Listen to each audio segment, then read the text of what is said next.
I think we're going to feel some real pain from this one.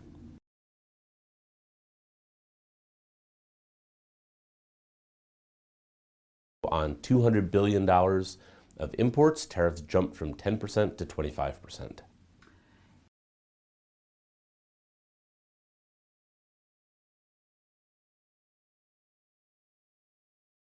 I think this is going to be directly painful for U.S. consumers and U.S. businesses that use Chinese goods. It's going to make U.S. firms less competitive, and we're going to see further retaliation.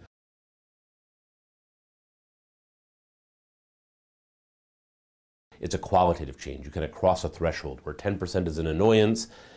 25% gets to be a serious calculation about whether you're still doing business and whether you want to redo your supply chains.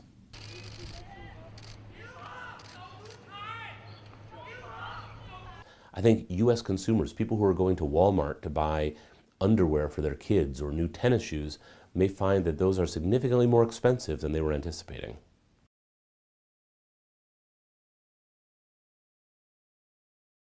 The president seems relatively enthused because he is fond of tariffs. He thinks that this puts billions of dollars into the Treasury, into U.S. coffers. So, as he described it, this is an excellent outcome. I disagree.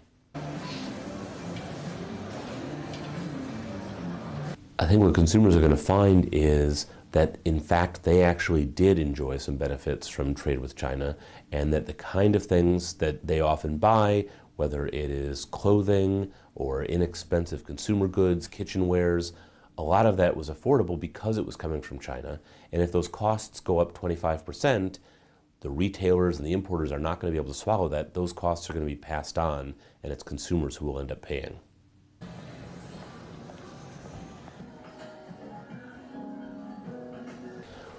One of the problems with the way that they did this maneuver on the U.S. side is it makes it very hard for everybody to back down. It's going to be politically really tough for the Chinese to back down and save face, given the blatant threats that were made. And President Trump has shown almost no inclination to back down from application of tariffs, even when he gets the deal he's been pushing for.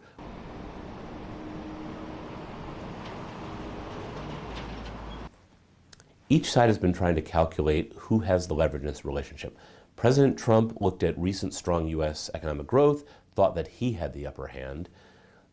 China, in turn, thought that it had the upper hand because President Trump was facing re-election, and Xi Jinping certainly is not. I think the U.S. administration also looked at trade imbalances and thought that we are taking in more imports, so there's more that we can strike at.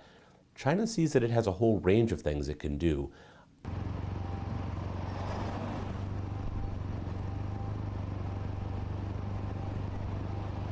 They would love to get this resolved, but they're still trading freely with the rest of the world for the most part.